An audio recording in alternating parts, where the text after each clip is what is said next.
Hello Plymouth. Hello. Good morning, how are you all doing? You alright? Thank you for coming today to my second annual Brexit Summit. My name's Luke Pollard. I'm the Labour and Cooperative Member of Parliament for Plymouth, Sutton and Devonport. I'm looking for information about what's going to happen at Mill Bay with our fish exports. Will there need to be additional customs? If so, where's the lorry park going to go?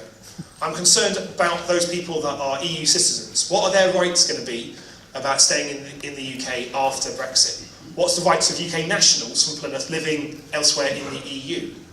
What are the tariffs and import-export taxes going to be on our high-value manufacturing that we specialise in Plymouth? What's it mean in terms of our fishing, in terms of our agriculture? These are all really important questions, and sometimes in politics, the really important stuff can be a bit dull. And I know there's a lot of people that are turned off by Brexit at the moment, and I speak to them on the doors, they go, I just want it over with. Just leave, get out of the way. And actually, that is an entirely reasonable response for an awful lot of people. Brexit is difficult and complicated and hard. And I'm really glad that there's so many of you that have been able to join us today for what's going to be a difficult, complicated and hard discussion about Brexit. So thank you very much, and there'll be a test at the end. But this is not a static situation. What we do influences what's actually going to happen. The plan is not fixed, so this is a very important political situation in play. So let's remember that every single one of us has power to change what Brexit actually means. Obviously we do as politicians, but also you do, by making your views known, by discussing with people and so on. So please share what you learned today and help to make sure that we move in a direction that's best for our country. I don't believe we have to accept Brexit at any cost. I think this is still an open question. I think that if we decide that Brexit is not in the best interest of our country, we have a right to change our minds about that. And so part of my role in being here in a place like Plymouth that voted to leave, but I think would be very seriously affected if we go ahead with Brexit, is to keep that door open, I think. By 2021, we'll have a population in this country, due to demographic shift, that voted to remain. So come 2022, if Brexit goes ahead and all the economic disaster that we all know is hanging on Brexit happens, then they will be answering to a population that voted to remain, that is being hurt massively by Brexit, and the people responsible will be MPs. They're the ones that voted for the referendum. They're the ones that, the Tory party, well, they led the Brexit debate in general, both sides, and then they're the ones that would have ultimately accepted the deal. The idea, this is squarely on politicians, especially as they won't be able to blame the people, because the people will literally be able to say at that point, we didn't vote for this. So MPs need to know now that their electoral future, their careers, are hanging on whether or not they can actually take this by the reins and actually support people as well. Well, I think one solution would be for Theresa May to find a bit of courage and stand up and say, with hand on heart, I cannot do this to the country because I am here to do the best for my country, and I cannot do it. It may be the end of her career, but she and her husband have probably got enough money that they'd probably be okay.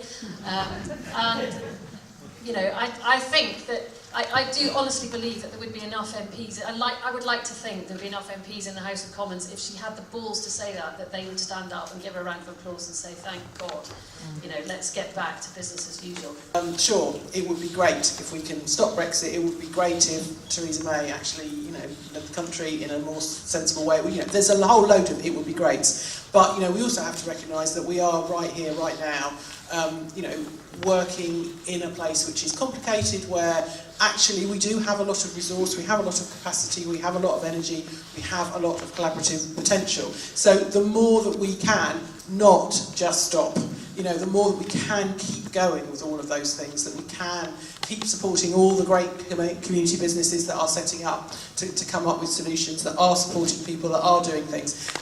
So it's both and for me. Yes, campaign about Brexit, but we really, really need to try and make sure that we are, reaching out our hand to everybody who is worried, about whether they can stay or whether they can go. Make sure people feel welcome. Make sure that, this city actually is the place that, we all feel it is. And that's why I think our focus, from a trade union perspective, is very much on making sure that, wherever we're going with this, we've got to ensure that it's not a race to the bottom.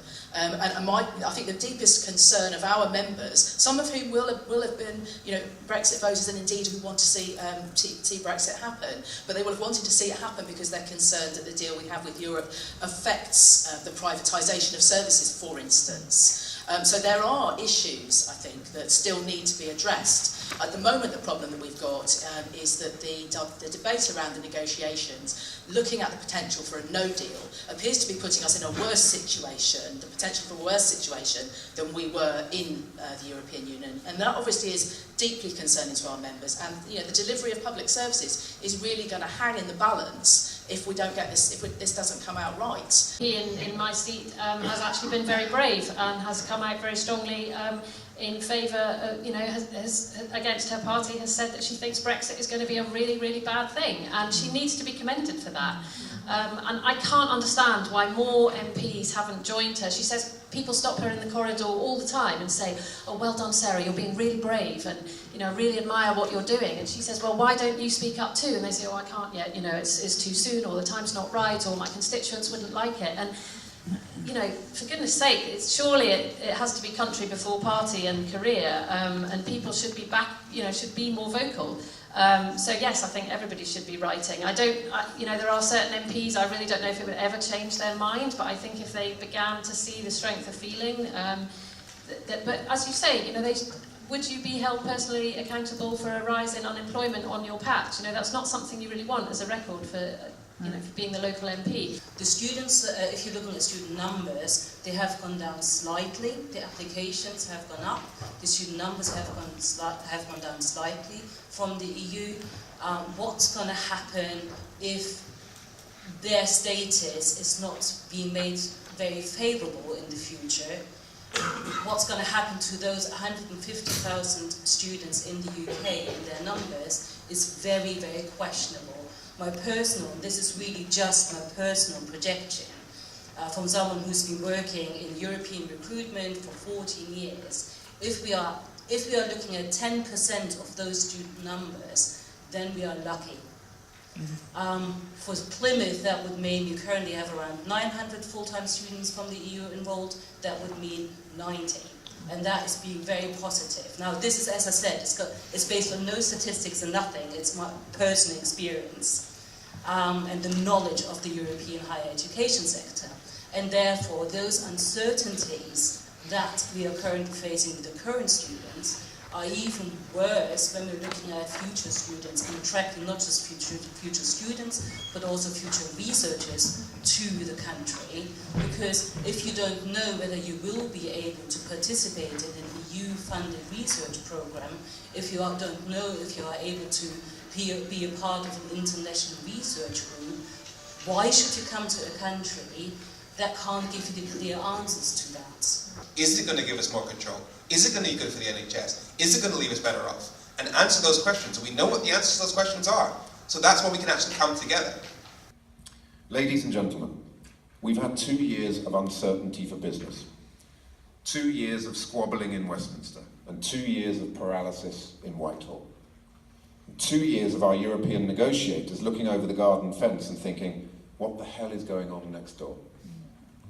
We know that we have precisely 40 days until the October European Council summit in Brussels, at which the EU is supposed to be deciding on which direction to take with our negotiating stance. Weak Brexit leadership has left a vacuum that risks being filled by populists, nationalists and fantasists. But we cannot allow blind dogma to dictate our destiny. We must rediscover the pragmatism, realism and talent for compromise that used to define British politics, so that we can restore the stability and certainty that our country so urgently needs in these turbulent times. By becoming a non-EU member of the EEA, alongside Norway, Iceland and Liechtenstein, the UK would be leaving the political framework of the EU whilst remaining in the economic one.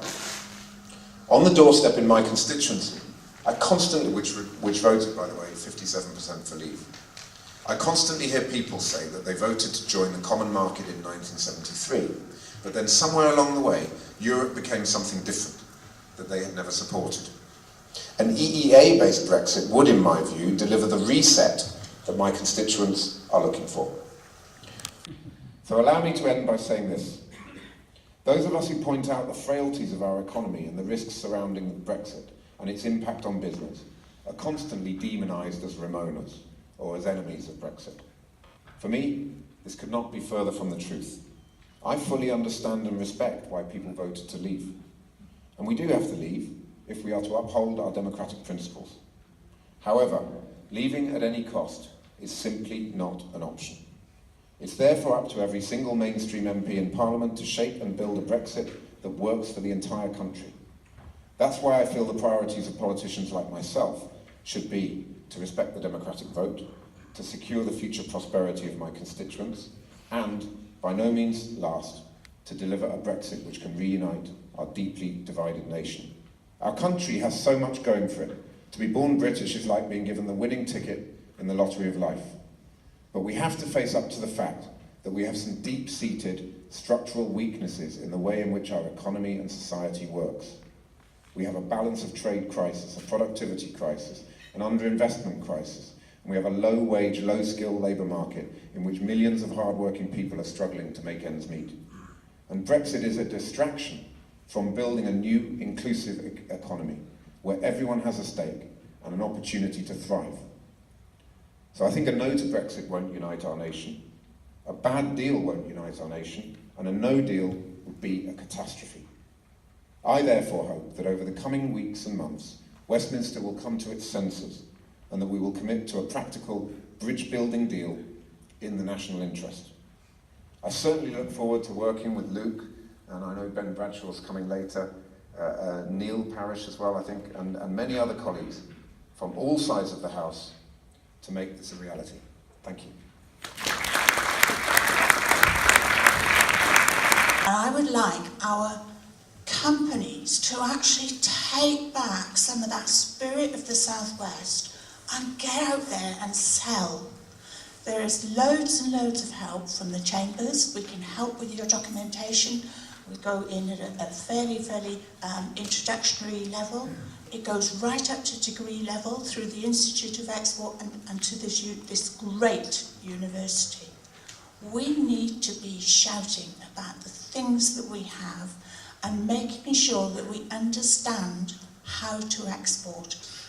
The fact is, as a third country on a no-deal scenario, everything that we export with plant and vegetable content needs to be health checked on the other side. We talk about customs a lot, but the health checks are, for me, the significant driver in what the outcome will be. At the moment, there is no health check facilities, infrastructure, northern France, northern Spain. Therefore, it can't go anywhere. It's as simple as that. Will there be time to build that infrastructure? The likelihood is Calais will do it. The likelihood is maybe Caen, maybe Cherbourg. Would Roscoff do it? What effect will that have on businesses in the southwest? A lot of European grant money going into road infrastructure. Where's that going to come from when Brexit goes ahead? But I think around jobs, it's around. It's not just a Brexit question. It's around education and provision of jobs in general. Brexit or not Brexit, it's around how do we get jobs which are actually suitable for young people coming through. It's about opening up the vision that jobs of today aren't going to be jobs of tomorrow, and look at how we can make that supply chain. You know, look at it, within my industry, the bus driver won't be here in 20 years' time. It will be autonomous. I completely believe that. So how are we going to replace 550 bus drivers with 550 people using the computer to make sure these buses go around the city? So it's about new jobs, it's not about the current jobs that are available. I talked to one elderly pensioner couple, always voted Labour, solid voters, always voted on the last week of the campaign, who said, "Oh, don't worry, Ben, we voted Leave." And I said, my face dropped and they could see I wasn't exactly happy with their answer. And she said, "Wasn't that what we were supposed to do?" I said, "Well, no, actually it wasn't." And she said, "Oh, we saw that red bus with £350 million for the NHS all over it, and we thought that was Labour." The reality of Brexit, rather than the fantasies and the lies that were told during the referendum campaign, became clear as they inevitably would, as the government tried to grapple with the facts, the negotiations, the reality of the 45 years of integrated economy that we've built up over the last few decades. I felt pretty confident that the people would change their mind. I think they are, and I think they will continue to do as the reality of a hard Brexit, or even worse, a no-deal Brexit, becomes ever more apparent over the next few weeks and months. I have a lot of time for the EEA EFTA argument, and that for me would be the best alternative to not leaving at all. But just because you think something's a better alternative than something else doesn't mean to say that you shouldn't have both in the same hand, or both one in one hand and one in the other. If we can't stop Brexit, I think his idea of an EFTA EEA solution would be the best one. My honest view is that, paradoxically, if Theresa May had come to the country after last year's election, after she'd lost her majority, and had said, with some humility, I've lost my majority, I've lost my mandate for a hard Brexit, the referendum result was very close. She never says that, does she? All she ever says is, I'm delivering the view, the mandate of the people. She never says it was close. If she'd said a year ago, it was close, the way to bring the country back together, and the way of getting this through Parliament is to go for a Norway-type option, I think she would have got it through Parliament this time last year. So what is the only rational and sensible way out of this mess? Well, in my view, it's becoming increasingly obvious to most people that the only sensible and rational way out of this mess will be to say, and if Theresa May was a rational person, she'd turn around and say, look, I've tried my best, this is the best deal I could get, it's been rejected by Parliament, no deal would be a catastrophe for this country, Parliament can't sort this out, you the people started it, you the people have got to finish it off. That, to me, would be the sensible and rational way out. It would take the poison out of both the internal Tory party and to a much, much lesser extent the internal Labour Party debate, and I'm absolutely confident that in those circumstances, and the polls are already showing that if the people were faced with a choice between a bad deal, which is what we're going to get, no deal, and staying on current terms would win overwhelmingly. And that is why I'm spending the next few months of my time and energy fighting to get that referendum. One thing I want to take slight issue with you at the beginning is when you say that the vote was close. Now, the vote was close, and I actually voted to remain and I campaigned to remain. But you can't take democracy and say, you see, if the vote had been 52% for staying and 48% for going, you wouldn't necessarily expect Ben to stand up here and say, well, of course, the vote went the wrong way, so let's actually overturn it. And so that's exactly where I am. I don't like the outcome necessarily, but we are there and we have got a clear vote. I am very pragmatic at the end of the day, and I actually support the Prime Minister and I support the Chequers deal. Not all my party do, but I actually think in the end we need to get a deal and we are actually leaving the European Union. Now, there are benefits, actually. I mean, it's probably one of the few ace cards we hold in our hand over the negotiation is over fish, because basically the European Union, the other countries, take about £600 million worth of fish out of our waters. We take about £100 million out of theirs. So, and sovereign waters and all these things, that, you know, many that talk about sovereignty, there is no doubt that the fishing aspects of it, you can actually see quite clearly where sovereign waters are. But like everything else, it's never as simple as that, all that, because we can catch a lot of extra fish, but we need to sell a lot of fish back into the European Union, because interestingly enough, most of the fish that we eat is cod. Most of that, ironically, comes from Norway and Iceland, and we catch a lot of different species, higher valued fish. Some we process, some we don't, and we export most of that to most of the countries of Europe. And so therefore, making sure as we leave the common fisheries policy, leave the European Union in order to get a decent deal to be able to trade, then yes, that has to be done. And so that's what we are looking at through the committee, and that's what I'm really keen to make sure that we have a reasonable deal in the end. We also need to deal with the agriculture side, agriculture bill coming. We also need to look at food and food processing, because that is a massive industry, about 13-14%. It's our largest manufacturing industry in the country. We largely forget that. And of course, 60% of the food that we import comes from Europe, and about 60% of our exports also goes back via Europe, and it varies from sector to sector. A lot of lambs go to Europe, 40%, real big issue. The dairy side, you could argue that if you had a sort of tariffs on it, you could actually possibly do slightly better because you could produce more milk, more cheese, more butter, more yogurt, and therefore you could dissipate those imports. And so therefore, within the Chequers deal, there is that issue about food processing, and that is why it's really very important to get that deal that actually can hopefully stop that hard border in Ireland, because that's something I feel very passionately about, because I had a grandmother who was Irish, and I feel that we don't want to actually go back to where we were some 20, 30 years ago and further, and so really that needs to be sorted. The argument about Europe is a political one. I'm not sure that we're going to be able to change people's minds, even if we find a smoking gun about what happened in the last referendum, because you can't prove that if it hadn't been for this interference and this illegality by the Leave campaign, that the result would have been different. So the way of doing that is to have another referendum and to have a decisive result. And to reassure you about that, I think if there were another referendum, our intelligence services, our cybersecurity services and others will be a lot more alive to that threat than they were last time. It was only just really begun to be understood at the time. Actually, it wasn't until after the American presidential election that any of this started to come out. And it's only just in the last 2 years that the full scale of the Russian hybrid warfare on the West has become clear. So I think that we could be fairly certain that in the next referendum would be safer and more secure. Whether we can change the law in terms of the funding or not, I don't know, but again, I think there'd be a lot more scrutiny on some of the funding and the money flows than there was last time. I'm not actually convinced, as Ben is, that you will get this second referendum, and I think in many ways you're actually much better off concentrating our efforts on getting a decent deal, because I think, you see, the problem we have with and don't forget, I spent 10 years in the European Parliament, and I saw the country getting more and more Eurosceptic.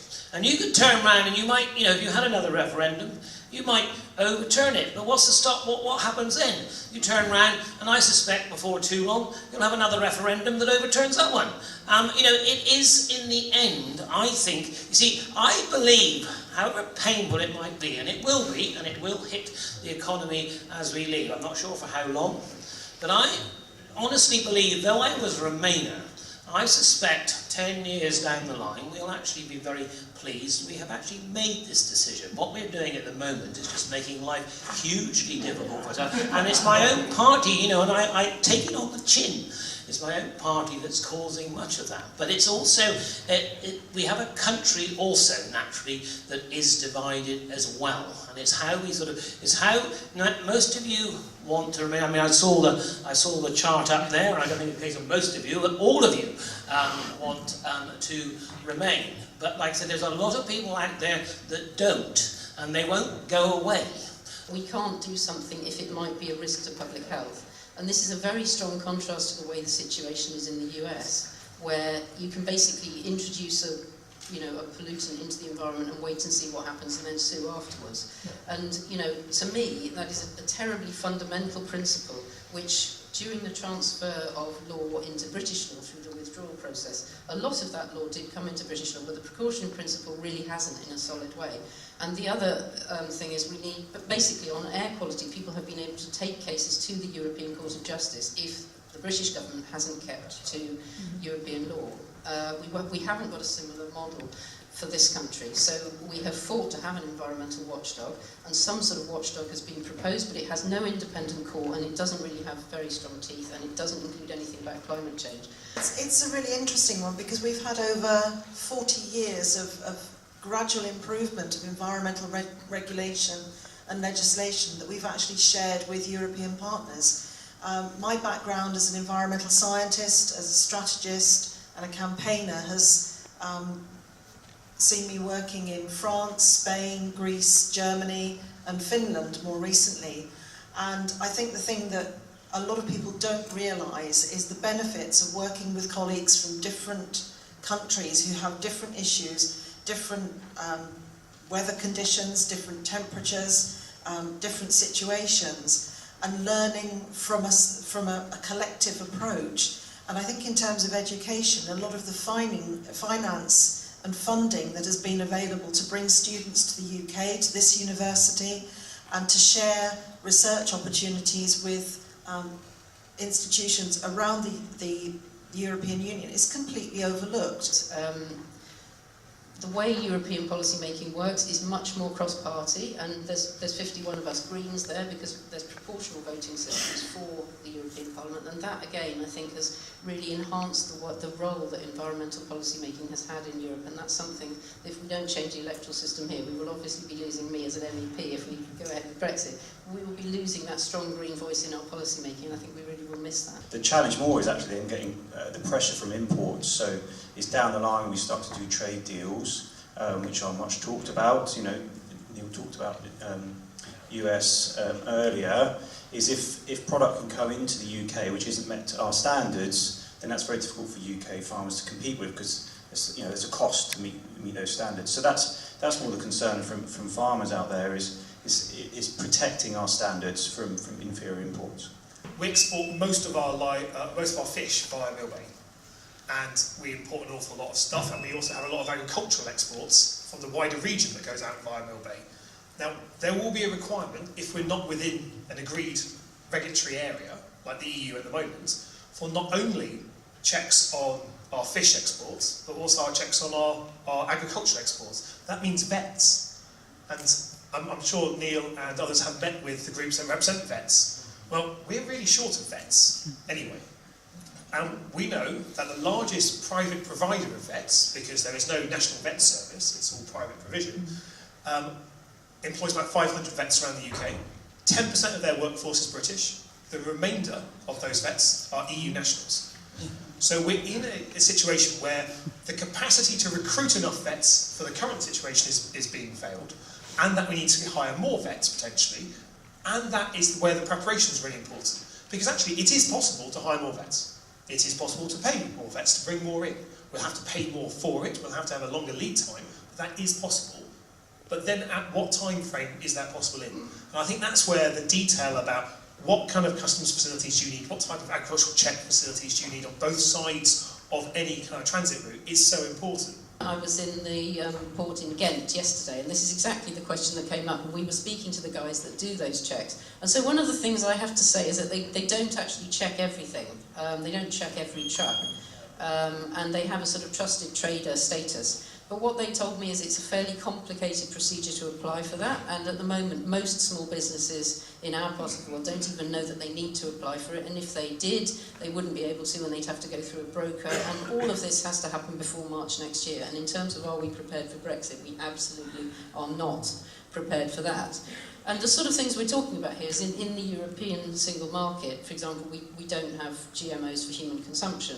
We've just passed much stricter rules about how antibiotics can be used on farms, which I worked on myself, so we can't, we're not increasing antibiotic resistance. So the European Union is not going to allow meat into its market unless it can be sure that those things aren't included, and unless the exporters have that trusted trader status, they will be searched. The process of going through the border will slow down, and that means massive backlogs, and nobody on either side is prepared for this. It could affect food prices at home. It could affect food prices in Europe. We export an inordinate amount of produce into the EU, so if we see barriers to that, be they non-tariff barriers just because of checks or on either side of the border, or tariffs, that adds cost and complication to the chain, and no one wins out of that. So it is the biggest worry, and it's certainly why us as an organisation and so many just talk about this free and frictionless trade so much. It becomes a bit overused phrase, but it is so important for everyone. It doesn't matter who you are, where you are. If we don't get that, you will be affected. And I think a lot of the trust that people have in food that is either imported from Europe through our ports or in food that is sent as part of our economy out to Europe is based on the standards and on the quality. The thing that worries me is that there's quite a lot of evidence that we will be looking at legislation, perhaps translating current EU legislation and regulations into our own UK version of it. But there's already been reports that a lot of the stuff that isn't liked will be dropped. And one of the estimates that it would take 29 years to actually get the same level of rules and legislation and regulations that we have via Europe. And I'm afraid, to put it in text language, that's too late, mate. The people that are driving Brexit are the very people who want to burn all these environmental regulations. They're very explicit about that. If you look at what happens at 55 Tufton Street in London, you know, there was the Global Warming Policy Foundation, the IEA, you know, all sorts of organisations that tell us that this is red tape holding business back. Those are the people that funded and drove the Leave campaign. And so it's very clear what their agenda is. Even if we have exactly the same law the day we leave, they are already in DEFRA trying to undermine that law, and they're funded by wealthy corporations, and that's exactly what we've got in store. And just on the question of climate change, because I always raise this in case nobody else is going to, there's all sorts of climate change requirements and laws and the European emissions trading system and renewables targets and so on, which we will no longer be bound by if we leave the EU. We're on a trajectory to miss most of those targets. We're miles behind the rest of the European countries in terms of installation of renewables. And this is another agenda that's been driving Brexit. And so I think, you know, making sure we keep on track with climate change is something we must absolutely be determined on, but it's also a very good reason why we'd be much better staying inside the European Union. Quite a lot of the work that we can do to improve our air quality, the government's already got powers to do. And I think, you know, although Europe has produced an enormous amount of benefits for our environmental protection in the southwest, just look at our bathing waters. It has come with consequence when it was implemented in the UK.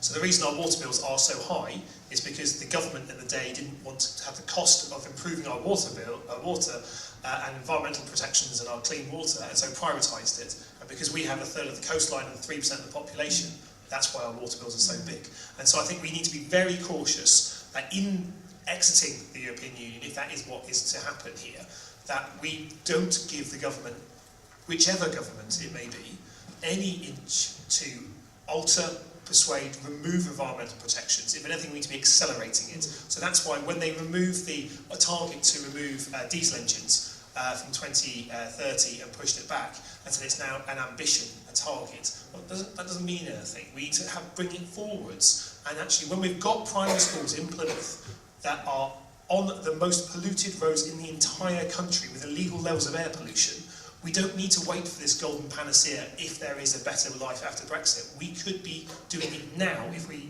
demanded that from government. And I think we need to do that in addition. And the answer in politics, as some of you might have heard me say before, it's always and rather than or. In this case here, we can make sure we protect our regulations that come from Europe on environmental matters, and we can also fight for the powers that the UK government already has to be used to improve the health of our kids and our city for breathing clean quality eggs. At the moment, they're choosing not to use them. Clearly, we've said, I mean, we did some research pre-Brexit where we talked about some of the scenarios and impacts on the sector, and a no deal particularly had a detrimental impact on pretty much all sectors. So which is why we're looking to government and talking heavily to them about achieving back to my commonly used phrase, free and frictionless trade. Because without that, markets will be, we have to see, but it's almost certain, like Neil referenced the sheep sector earlier, critical for a county like Devon. There's sheep everywhere here if you ever drive around. And 40% of those go to France predominantly. And if there's a delay in those going out through Plymouth or the other docks in the chilled lorries, that will affect prices, and it could affect them dramatically. So we could see some real impacts on real sectors. So in terms of what preparations are being made, what I'd say is the pressure's on to get the deal. That's the preparations, because a no deal is unthinkable, really. I'm originally from an area that was very market garden orientated, and certainly at this time of year you never knew which language you were going to pick up when you were either out in the countryside or shopping in Tesco's. But I do think it's absolutely essential not only to protect the people who would come here to work, who obviously send wages back to the families that they're supporting across the EU, but also the families here. Small sustainable farms are great, they're lovely. A lot of the organic produce, a lot of the local produce that we use can work. We know that sustainable farming is really possible.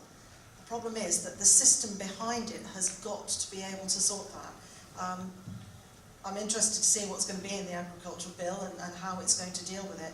But the thing about the environment and sustainability is that it's not just about the land and what it produces. It's about the economy of the businesses and the jobs that go with it, and most importantly, the communities and the social life, the schools, the shops, the pubs, everything that we hold dear as residents of the South West.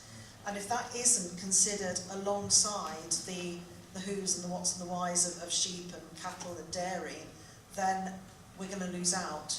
And that really has got to be part of what we consider.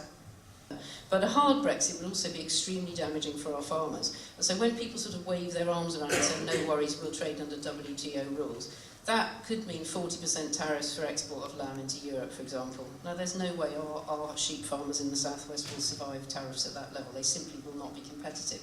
And then if we move down the road of getting these fantastic free trade deals, that means that our farmers then have to compete with farmers in Argentina or in New Zealand, where they have much greater scale. And you cannot reduce prices in the southwest to the same level, partly because we have higher standards and partly because we just cannot have the same scale because we just have different geography. Not sure how I'm going to do this. I am aware of one of the things when I'm giving a talk about anything is trying to remember what the actual title, the theme of the day is, and it is, as far as I'm concerned, it's about how prepared is Plymouth for Brexit. And the more I learn, the more I can only say I don't know. And I think one of the themes from today, listening to experts, listening to businesses, listening to people from other institutions, other politicians, people who actually deal with far more of the national and international and business detail of Brexit than I do on a day-to-day basis, they don't know. And it's coming back again and again and again. Either we need more information, we need more data, we need more certainty. Plymouth is no different. I myself, I am a very, very passionate pro-European. I am a Remainer. I am somebody who campaigned in the first referendum in 1975. When I was 8, I campaigned to remain in the European Economic Community then. I believe that the European Union is the greatest movement for civilization and progress in Europe since the Enlightenment, and I would die on a hill to defend the European Union. I represent a ward that voted 70-30 to leave the European Union. And this helps me enormously, because I don't sit in an Islington coffee shop talking to fellow Remainers about what's going on. I'm in the co-op in Southway, where people are saying, why is it taking so long, Johnny? Get a bloody move on, all right? I have to say that an absolute stroke of genius was the phrase, the slogan for that Brexit campaign, take back control. It is a genius election slogan. And I would argue that what people in Plymouth, what my neighbours in Southway voted for, was they voted to take back control. Opinion differs on what that might mean, I will grant you. And opinion differs who we are supposed to be taking back control from, and more importantly, who we're giving the control to. Luke gave a graphic example just earlier about the number of vets we have. It relates to environmental health and trading standards officers at ports as well. All those sorts of things, you know, if it goes wrong, councils are going to be faced with emergency situations. What if you run out of insulin? What if shops start running out of particular foods? Local council emergency planning will be absolutely necessary for that. That is being addressed. That part of Brexit, no matter what, it would be wrong to ignore. But when I say we sort of ignore Brexit, it goes back to take back control.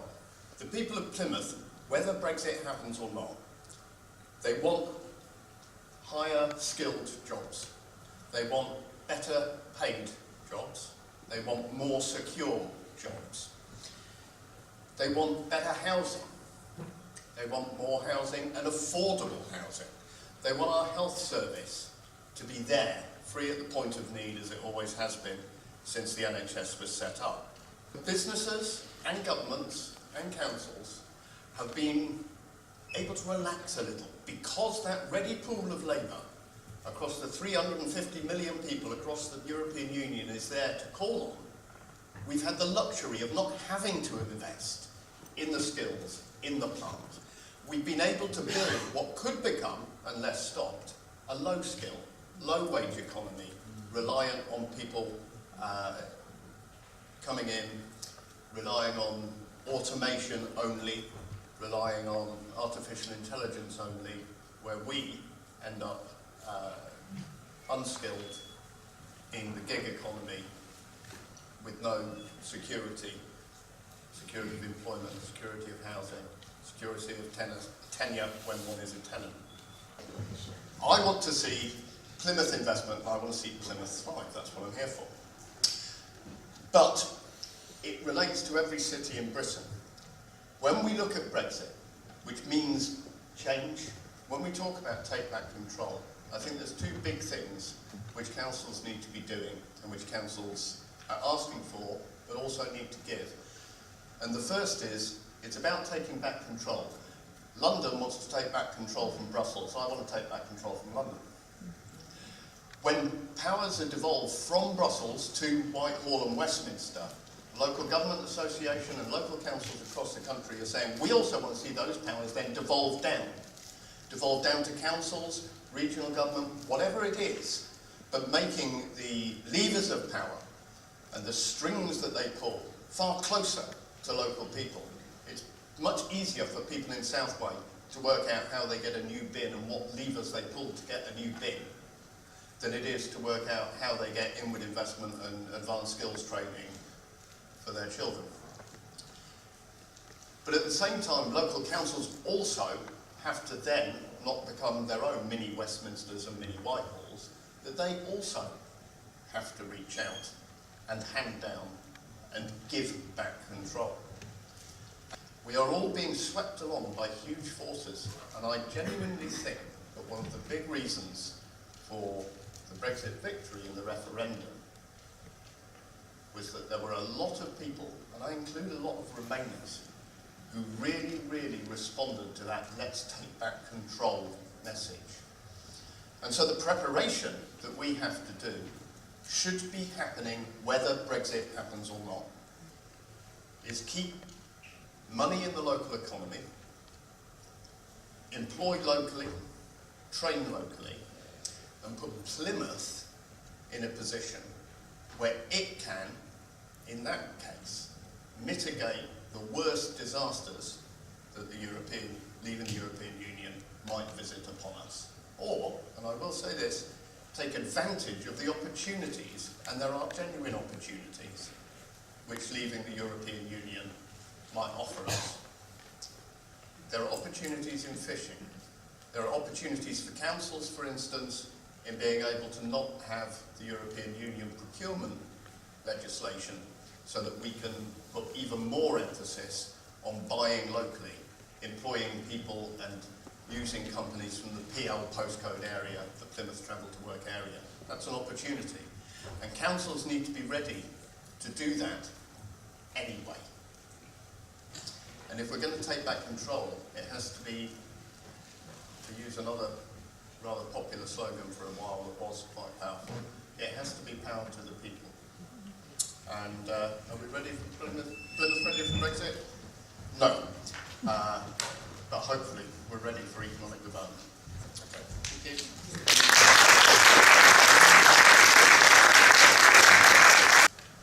As in, how do you get more Leave voters or Leave inclined people to come to events like this? Yeah, to be honest, I wish I knew the answer. I mean, some of you may have seen the video of me online where I'm calling up a radio station and I'm supposed to be debating John Redwood, the MP who's fought for Brexit for 30 years. And then when I put my argument to him, Andrew Cato said, "Oh, cool. And what do you have to say about that?" In response to that, his response was, "I wasn't told we were having a debate. I won't be debating Femi, I won't be answering that." And then he hung up the phone. So if we have, every time we talk to a Brexit voter, we have the attitude that we're the intelligent ones, that we're the non-racist ones, that's on us. Yes, there'll be some racists online. Yes, Nigel Farage helped us get here by using racist rhetoric. But one of the great things about what we've been doing, actually going out and meeting people, is finding that they had genuine concerns. This wasn't about racism, this is about parts of the country that have been left behind and screwed over by the establishment, and they wanted things to change. So it's about actually creating that welcoming atmosphere. That's how we get people into events like this. In all likelihood, this is going to turn on Northern Ireland, because that's one of the bits of the Good Friday Agreement that has to be legally binding, that has to actually, I mean, they might find some way of fudging the future agreement, but they can't fudge Northern Ireland. And I went to Belfast 2 weeks ago, and I was ashamed, because I didn't factor in Northern Ireland when I voted Remain. I didn't give it a second thought. That's on me. So the idea that we were all informed is just wrong. Me even studying EU law, I did not consider the biggest issue in this entire thing. Northern Ireland, the reason why it's an issue, let's just go back to basics here. If the Good Friday Agreement relies on a certain relationship between Northern Ireland, the rest of the UK, and the Republic. Now, that balance is the centre of the entire issue there. That's why there was the Troubles, that's why it all existed. So, and that relies on having no physical border separating the two parts. If you have different rules on the UK side to the EU, Republic of Ireland side, then that means that products that are legal on one side of that border are no longer legal on the other. So on the basis of basic consumer protection, the EU has to put in checks on that border. So the moment that Northern Ireland leaves the single market, you have to have a hard border, and that destroys the Good Friday Agreement. Now, the alternative to that is to keep Northern Ireland inside the single market and have the rest of the UK outside of it, but that basically puts the border in the Irish Sea instead, which goes a very long way towards reuniting the island of Ireland, which again goes very much towards one side of the debate on that issue and undermines the Good Friday Agreement. So pretty much both, and there's also the secondary problem of if Northern Ireland stays in the single market, that means it abides by the rules of the EU, but has no MEPs. So yeah, that's again a bad idea. So there is literally no way to solve that. And I was there speaking to people there who were just so tired of being unrepresented. Right now, Sinn Féin, the nationalist reunification part of the Irish divide, they aren't showing up in Westminster. DUP aren't representing the 56% of Northern Irish people who voted to remain. That Stormont hasn't had a government in 560 days. They are not being represented at all, and they're the ones most likely to be hurt by this. It's tragic, and we have to fix that. Whether you're on either side of the debate, preparedness is important. The detail matters. And I hope that in the next 100 days before Parliament really has to make this decision, that we'll talk more and more about the detail. Because if we don't, I fear we're going to be having a Brexit that is going to be very detrimental to our city. And I think the elements of betrayal that we've heard about from all sides of the argument will be writ large, much larger for people. As a region, we already get a poor deal from Westminster. I'm not convinced that Westminster has it in their head to think about the far southwest when they're making deals anyway, let alone around Brexit. And so that's why empowering all our politicians, be at a local level, like Johnny who you heard from earlier, the members of the European Parliament or MPs like me, poking them, sending letters, lobbying them, is so important that we have here.